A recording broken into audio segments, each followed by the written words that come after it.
இல்லைங்க, அது எல்லாமே வந்து அப்போ அவர் டிஎம்கேல இருந்ததுனால அந்த அவர் தான் இருந்த கட்சியை வளர்க்கணுங்கிறதுக்காக நிறைய உதயசூரியன் உதிக்கும் வேலையிலேன்னு வரும்போது அவர் உதயசூரியனுடைய பேக்ரவுண்டில் இவர் அந்த புதிய சூரியனின் பார்வையிலே சூழ்நிலையில் உழைச்சாதான் சாப்பாடு அப்படிங்கிறது அந்த வறுமையினுடைய ஒரு ஒரு ப்ரெஷரெல்லாம் உணர்ந்தவர் அவர்.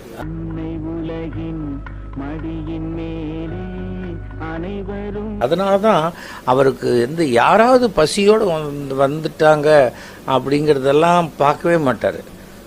வந்துட்டா சாப்பிட்டுடணும், சாப்பிட்டப்புறம் போய் சாப்பிட்டோன்னே பேசுவோம், அப்படிதான். அந்த மாதிரியான ஒரு குணம் அது சாதாரணமாக எல்லாருக்கும் வர. சில பேர் நம்மளை உட்காத்தி வச்சுக்கிட்டே அப்புறம் என்ன பண்ணுறீங்க, என்ன சாப்பிட்றீங்கன்னு எடுத்து பாதாமும் பிஸ்தாவும் சாப்பிடுவாங்க. நமக்கு எடுத்து சாப்பிடணும்னு சொல்ல மாட்டாங்க. நம்ம எடுத்துக்கிறதுக்கு நமக்கு கூச்சமாக இருக்கும். அவர் டேபிள் தள்ளி இருக்கும், அதுக்காக இப்படி எட்டி போய் எடுக்க முடியுமா?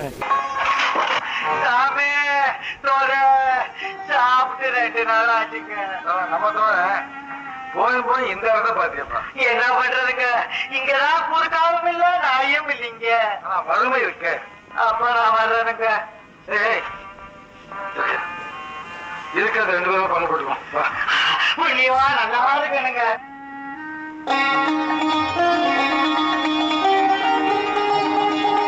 தம்பி நீ நல்லா இருக்கணும்.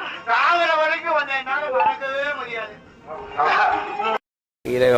அந்த அப்போ நான் சத்தியம் தியேட்டருக்கு எதிர்த்தா மாதிரி ஒரு கோவில் இருக்குது. அந்த கோவிலில் நான், நாகேஷ், கிருஷ்ணசுவாமின்னு நினைக்கிறேன், கிருஷ்ணசுவாமி அப்போது மினிஸ்டராக இருந்தவர், அப்புறம் HD சோமசுந்தரம், நாங்கள் எல்லாருமே அங்கே போய் கூட்டு பிரார்த்தனை பண்ணியிருக்கோம்.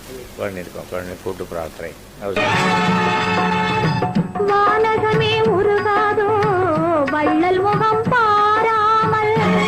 சொல்லுவார். என்னப்பா எம்ஜிஆர் வீட்டுக்கு போக முடியல, ஞாயிற்றுக்கிழமை காத்தால் 1 ரூபா தானே பெருசாக, நான் அங்கே வந்ததே இல்லையே சார் அப்படின்னு. இங்கே வரல, 8:30 மணியான டிவி போட்டுடுறேன், டிவி வழியாக வந்துடுறேன். அங்கே 8:15 போனால் 1 நிமிஷம் வெண்ணக்கோலம்